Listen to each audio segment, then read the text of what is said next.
Good afternoon. This is All India Radio. I am Naresh Mago and with me is Anuja Kumar with the Midday News.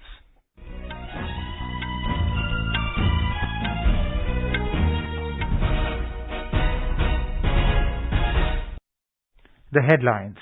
Prime Minister Narendra Modi inaugurates Devghar Airport in Jharkhand to unveil series of development projects over 16,000 crore rupees. Prime Minister to also address concluding ceremony of Centenary celebrations of Bihar Legislative Assembly in Patna this evening.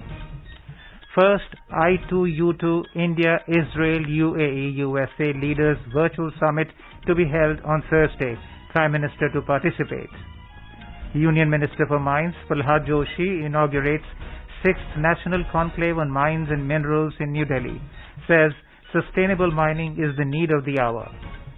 World's largest COVID-19 vaccination coverage undertaken by Government of India to reach the milestone of 200 crore doses soon. CUET UG Admit Cards 2022 to be released today. Amarnath Yatra resumes from Baltal route in Jammu and Kashmir. Incessant rains continue to batter Telangana, Gujarat and Maharashtra. Representatives of the Go Home Gota campaign in Colombo scheduled to hold discussions today with all party leaders on future political course of crisis-stricken Sri Lanka. In the UK, ruling Conservative Party says process to replace outgoing Prime Minister Boris Johnson is set to conclude on September the 5th. At least 68 people die in Pakistan's Karachi city and neighbouring Balochistan province as torrential rains and flash floods batter the area. And in cricket, first India-England one-day international match of 3-match series to be played in Kennington Oval in London today.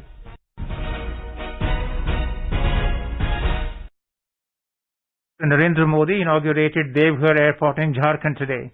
He also inaugurated the revamped Baba Baidyanath Temple area under Prasad's scheme of Ministry of Tourism.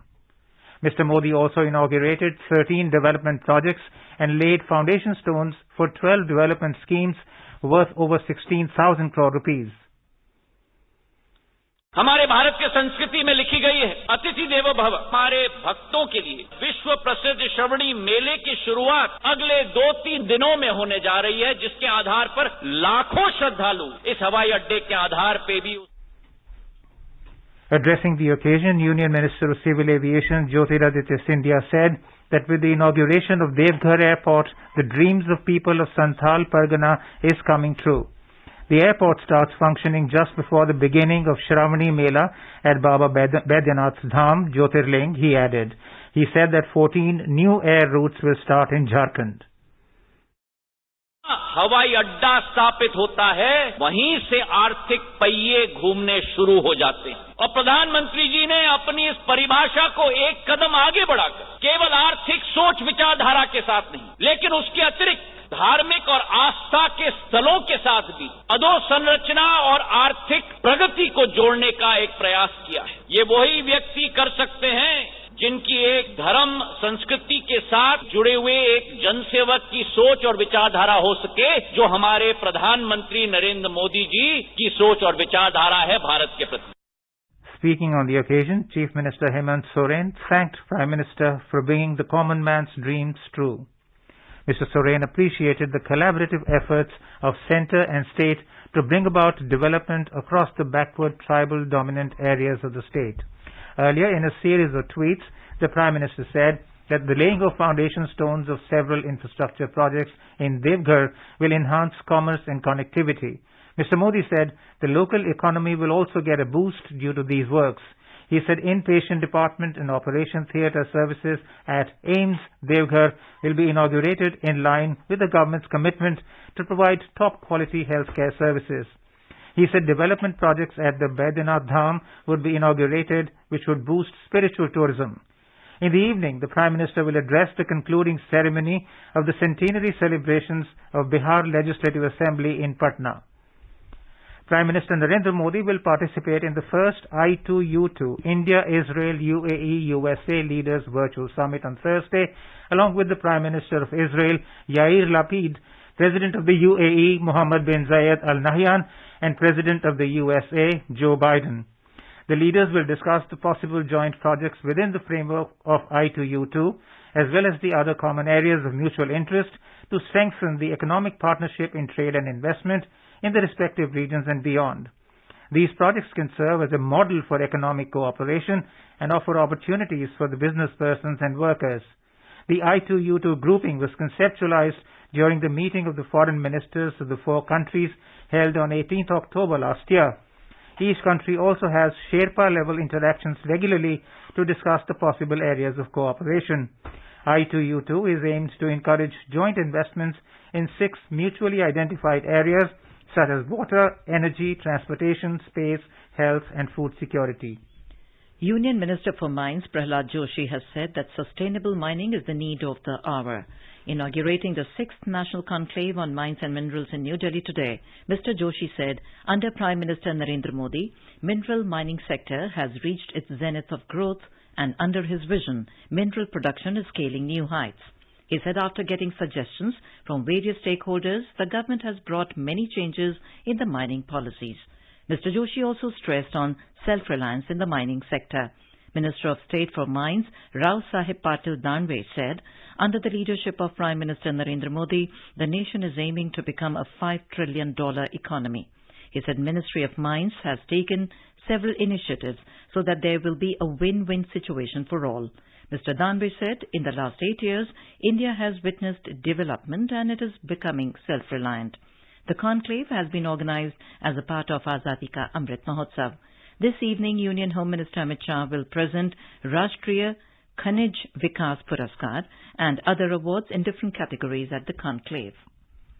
The world's largest COVID-19 vaccination coverage undertaken by the Government of India will soon reach the milestone of 200 crore doses.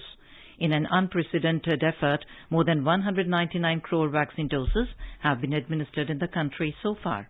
The journey of administering Made in India, Covaxin and Covishield vaccines to the citizens of India began on the 16th of January last year under the leadership of Prime Minister Narendra Modi.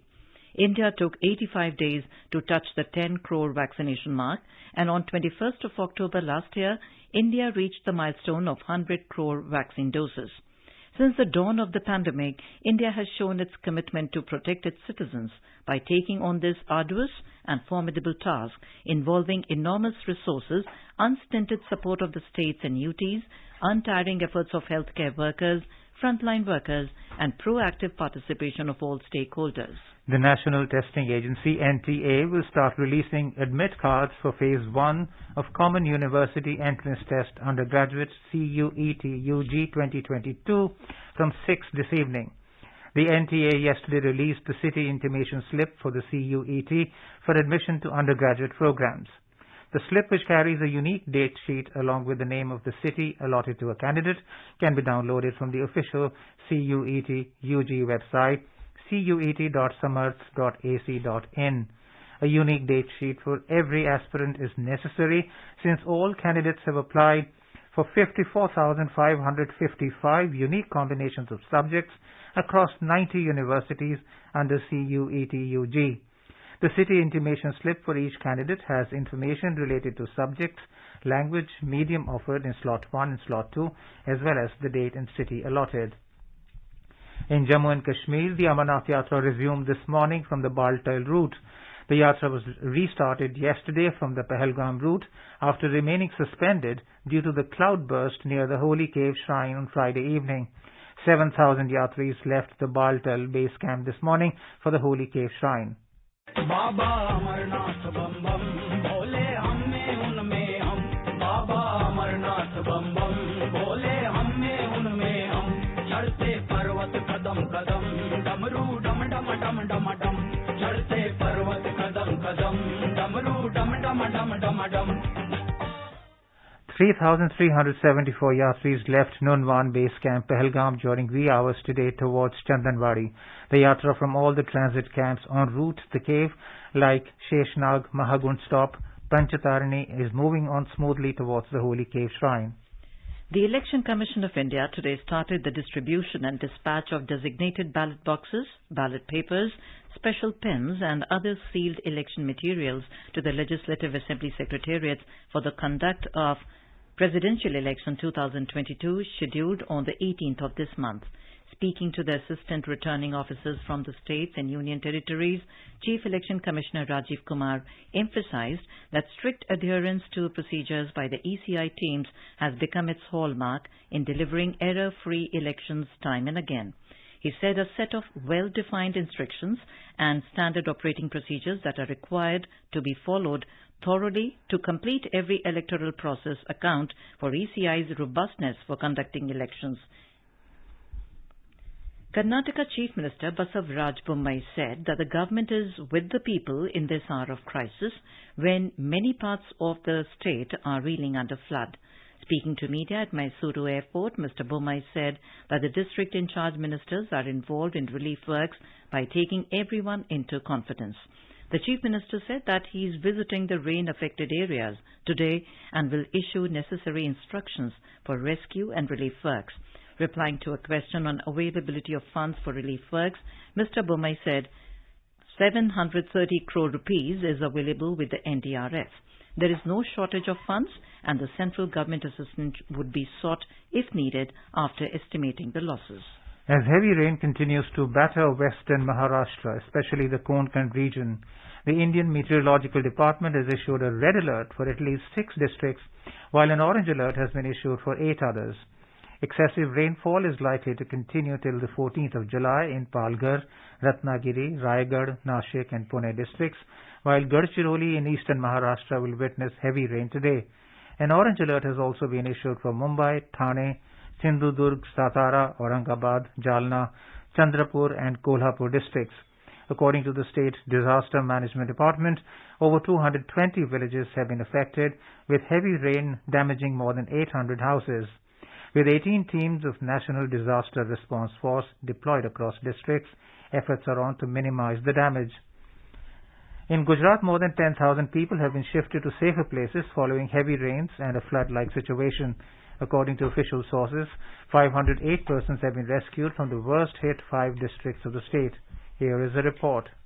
State Revenue Minister Rajendra Trivedi has said that 18 teams of NDRF and SDRF have been deployed in flood-hit areas of South and Central Gujarat for rescue and relief works. Valsad district reeled under flood-like situation amid heavy rainfall since last 2 days. The NDRF teams and local administration are engaged in relief and rescue works in the worst affected areas. 5 persons stranded on the top of their houses in Hinglaj area of Valsad were rescued by an Indian Coast Guard helicopter. District administrations in Bharuch, Chotaudeppur, Narmada, Surat, Tapi, Dang, Navsari and Valsad have been put on high alert following the warning of heavy rain. Yogesh Pandya, AR News, Ahmedabad. In Telangana, incessant rains continue to lash several parts of the state, especially the northeastern districts. Normal life has been thrown out of gear in many places. River Godavari is in spate and water level crossed the 3rd danger level at Bhadrachalam, and the river was flowing at 53.9 feet at the temple town last evening. Several streams and rivulets are overflowing due to heavy rains in the catchment areas.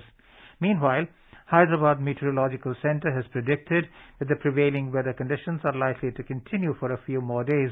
The Met officials have issued a red alert to a few northeastern districts of the state, while an orange warning was issued to north and central districts for 2 more days. You are listening to the Midday News on All India Radio. A reminder of the headlines before we move on. Prime Minister Narendra Modi inaugurates Devghar Airport in Jharkhand to unveil series of development projects over 16,000 crore rupees. Prime Minister to also address concluding ceremony of Centenary celebrations of Bihar Legislative Assembly in Patna this evening. First I2U2 India-Israel UAE-USA Leaders Virtual Summit to be held on Thursday. Prime Minister to participate. Union Minister for Mines Prahlad Joshi inaugurates 6th National Conclave on Mines and Minerals in New Delhi.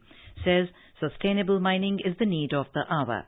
World's largest COVID-19 vaccination coverage undertaken by Government of India to reach the milestone of 200 crore doses soon. CUET UG Admit Card 2022 to be released today.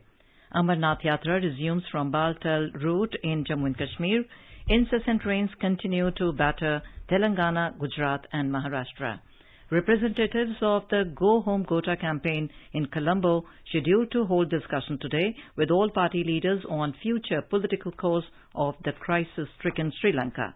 In UK, ruling Conservative Party says process to replace outgoing Prime Minister Boris Johnson is set to conclude on September the 5th. At least 68 people die in Pakistan's Karachi city and neighbouring Balochistan province as torrential rains and flash floods batter the area. And in cricket, first India-England one-day international match of 3-match series to be played at Kennington Oval in London today.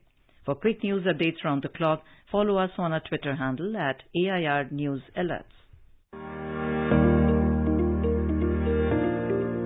Competitive exams की तैयारी करने वाले परीक्षार्थियों के लिए all India radio लेकर आया है प्रोग्राम अभ्यास, जिसमें आप अपने सवाल पूछते हैं व्हाट्सएप नंबर 9289094044 पर या फिर ईमेल करते हैं abhyas.airnews@gmail.com पर, जिसके जवाब आपको मिलते हैं हर शनिवार रात 9:30 बजे। और इस बार का विषय सोशियोलॉजी और आपके सवालों का इंतजार हम करेंगे बुधवार 13 जुलाई तक। आपका अभ्यास हमारा प्रयास।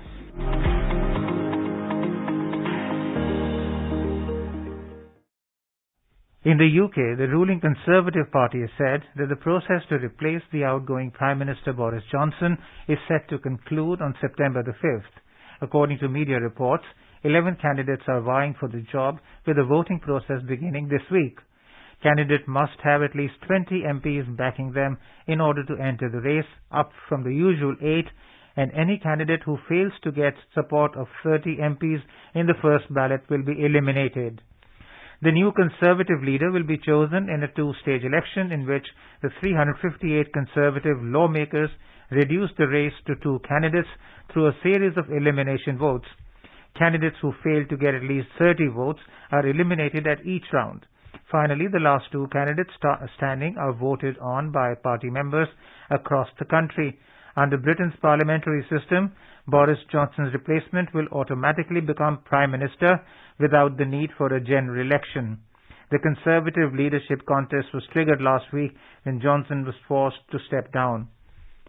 Representatives of the Go Home Gota campaign at the Gal Face Green in Colombo are scheduled to hold a discussion with all party leaders on the future political course of the crisis-stricken Sri Lanka. 25 representatives of the Go Home Gota protest campaign have been selected to participate in the discussion, which is set to take place later today. Convened by Speaker Mahinda Abeyewardena, the meeting will seek to obtain the suggestions and proposals of the anti-government protesters on the future measures to be taken with regard to creating political stability in the island nation. Following the mass public uprising on Saturday, Sri Lanka President Gotabaya Rajapaksa announced that he will tender his resignation on Wednesday. The President's resignation is expected to pave the way for the establishment of an interim all-party government to resolve the current economic crisis. At least 68 people have died in Pakistan's Karachi city in Sindh province and neighbouring Balochistan province as torrential rains and flash floods battered the area, according to official reports. As many as 63 deaths were reported in Quetta, Barkhan, Pishin, Kohlu, Bolan, Lurai and Job areas in Balochistan province, while 5 people died in Karachi, the capital of Sindh province. According to a police official in Karachi, 4 men were electrocuted, while 1 died due to wall collapse. Balochistan Home Minister Mir Ziaullah Langov attributed the high casualties in the province to the construction of houses on natural waterways in Quetta. In Maharashtra, all eyes are set on the decision of Shiv Sena leader Uddhav Thackeray, who is expected to announce his decision on supporting the candidature of NDA's presidential nominee Draupadi Murmu. Mr. Thackeray's yesterday's meeting with his party MPs came after some of them wrote to him requesting to support Ms. Murmu for the president's post. In the 2019 general elections, the BJP Shiv Sena combined had fought the polls together and had bagged 41 out of the total 48 Lok Sabha seats in the state. However, after the state legislative assembly elections, both the saffron parties severed ties after failing to reach out to an agreement on sharing the chief minister's post for 2.5 years. The annual the annual Giri Pradakshina of Lord Shri Varaha Lakshmi Narasimha Swami begins at Simhachalam Temple in Visakhapatnam, Andhra Pradesh today. More than 2 lakh people are expected to take part in the Pradakshinas. The devotees circumambulate the sacred hill covering 32 kilometers. This is a 2-day festival and pilgrims from different places attend the occasion. And now let's listen to our special program, Azadi Ka Safar, highlighting the importance of the day during the freedom struggle. आजादी का अमृत महोत्सव।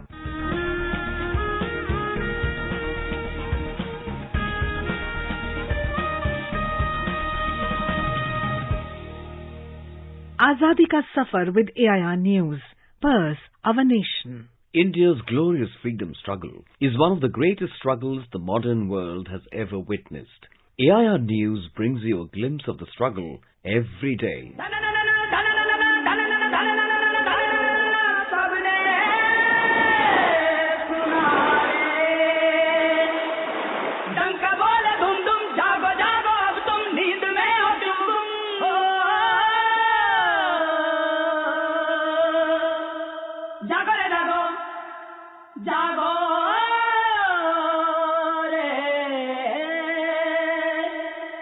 जागी जागी है धरती सारी और जागा जागा है अंबर, जागी जागी है नदियां सारी और जागा जागा है सागर. 12th of July is the death anniversary of Martyr Neer Khan, who hailed from Sindh, now in Pakistan. He took part in the First War of Independence of 1857 and also offered arms to his neighbours for attacking the British establishments. He was caught by the British at the time of their counter-attacks in Sindh and charged with sedition, plundering and rebellion against the company rule.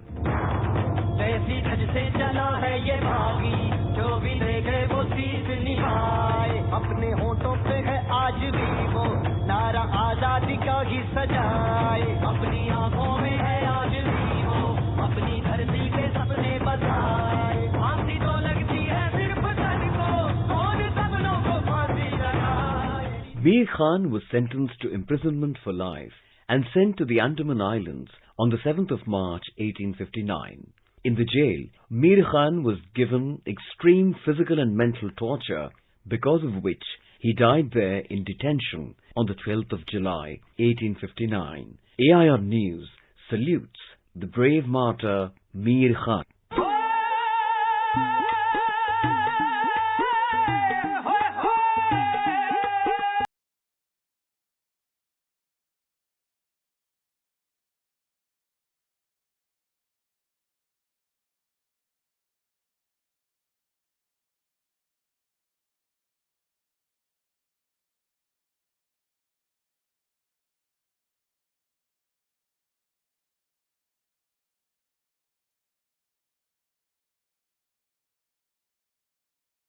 We remember Martyr Mahan Singh, who belonged to Patiala, Punjab. He joined the non-violent Sikh Jatha to Jaito Gurudwara Gangsar, Nabha in 1924 against the British order prohibiting all prayer meetings there. The police stopped the Jatha people from entering into the Gurudwara at Jaito and also arrested a large number of them. Mahan Singh was arrested, and as a result of the beatings that he received, Mahan Singh died in Nabha Central Jail on the 12th of July 1925.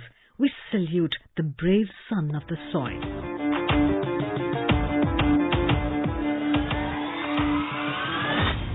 We also remember freedom fighter Kali Bhushan Datta. He was a resident of Tippera district, now in Bangladesh. Kali Bhushan Datta was a member of the Anushilan Samiti. He was arrested on the 11th of March 1934 for his revolutionary activities and detained in Komila jail. After 3 months, he was transferred to Hijli camp. After 3 years in Hijli camp, he was again shifted to Presidency Jail, Kolkata in 1937, where he died on the 12th of July 1937. We salute the brave son of the soil.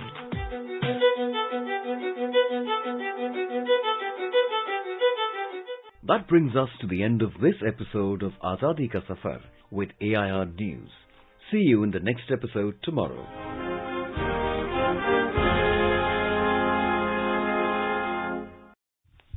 The NIA court in Kochi today pronounced 3 persons guilty in connection with a case relating to the recruitment of about 15 youths from Karnur and neighboring areas to fight for the dreaded terror group Islamic State. The quantum of sentence will be pronounced later. The case was initially registered by the Vallapattanam police in Karnur district and was subsequently taken over by the NIA in 2017. In Kerala, unidentified miscreants hurled a bomb at the RSS office at Payanor in Karnur district early this morning. The window panes and the doors of the office were damaged in the attack. No one was present at the time of the incident. Police have stepped up security in the area following the attack. And in sports and cricket, India will take on England in the opening one-day international match of the 3-match series at Kennington Oval in London today. The match will begin at 5:30 p.m. Indian time. A report. Rohit Sharma-led Indian team has already won the 3-match T20 series against England by 2-1. Shikhar Dhawan has returned to the Indian ODI team and he will be partnered with skipper Rohit Sharma at the top of the order. England will be boosted by the return of Joe Root, Ben Stokes and Johnny Bairstow. The ODI series will be Joe Butler's first 50 overs assignment as skipper. The second ODI match will be played on the 14th of July at Lord's, while the final match is scheduled on the 17th of this month at Old Trafford in Manchester. The two teams have played 103 ODI matches against each other so far. Of these, 55 games have gone in favour of India, whereas England has emerged victorious in 43 games. 3 matches ended without a result, while 2 matches ended in a draw. With Verghese, Ravikumar, AR News, Delhi. The Sensex and the Nifty today fell more than 0.5% in the afternoon trade. Both stock indices slipped amid negative global markets. The Sensex was trading below 54,100 points, while the Nifty was trading near 16,100 level. The Sensex lost 304 points or 0.56% to trade at 54,091. The Nifty It fell down 102 points or 0.63% to trade at 16,114 when reports last came in. In the forex market, the rupee also weakened 18 paise to trade at 79 rupees and 62 paise against the US dollar in the afternoon deals. And now let us take a look at the weather update for the day. National capital Delhi is likely to have generally cloudy sky with moderate rain. Minimum temperature was recorded at 29 degrees Celsius, while the maximum is expected to be around 36 degrees. Mumbai is expected to have generally cloudy sky with heavy rain. Chennai is likely to have thunderstorm with rain. Kolkata is likely to have partly cloudy sky with possibility of moderate rain or thunderstorm. Srinagar, Jammu and Muzaffarabad are likely to have partly cloudy sky with 1 or 2 spells of rain or thunder showers. Leh is likely to have partly cloudy sky. Gilgit is likely to have generally cloudy sky. Visakhapatnam is expected to have generally cloudy sky with a few spells of rain or thunder showers. Hyderabad is likely to have generally cloudy sky with moderate rain. Bengaluru is likely to have generally cloudy sky with light rain. Thiruvananthapuram is expected to have generally cloudy sky with a few spells of rain or thunder showers. In the northeast, Guwahati, Shillong and Aizawl are likely to have partly cloudy sky with 1 or 2 spells of rain or thunder showers. And Itanagar, Imphal, Kohima, Gangtok and Agartala are expected to have generally cloudy sky with 1 or 2 spells of rain or thunder showers. And now, before we end the bulletin, the headlines once again. Prime Minister Narendra Modi inaugurates Devghar Airport in Jharkhand to unveil series of development projects for over 16,000 crore rupees. Prime Minister to also address concluding ceremony of Centenary celebrations of Bihar Legislative Assembly in Patna this evening. First I2U2 India-Israel UAE-USA Leaders Virtual Summit to be held on Thursday. Prime Minister to participate. Union Minister for Mines Prhlad Joshi inaugurates 6th National Conclave on Mines and Minerals in New Delhi, says sustainable mining is the need of the hour. World's largest COVID-19 vaccination coverage undertaken by Government of India to reach the milestone of 200 crore doses soon. CUET UG Admit Card 2022 to be released today. Amarnath Yatra resumes from Baltal route in Jammu and Kashmir. Incessant rains continue to batter Telangana, Gujarat and Maharashtra. Representatives of the Go Home Gota campaign in Colombo scheduled to hold discussion today with all party leaders on future political course of crisis-stricken Sri Lanka. In UK, ruling Conservative Party says process to replace outgoing Prime Minister is set to conclude on September the 5th. At least 68 people die in Pakistan's Karachi city and neighbouring Balochistan province as torrential rains and floods batter the area. And in cricket, first India-England one-day international match of three-match series to be played at Kennington Oval in London today. And with that, we end the midday news.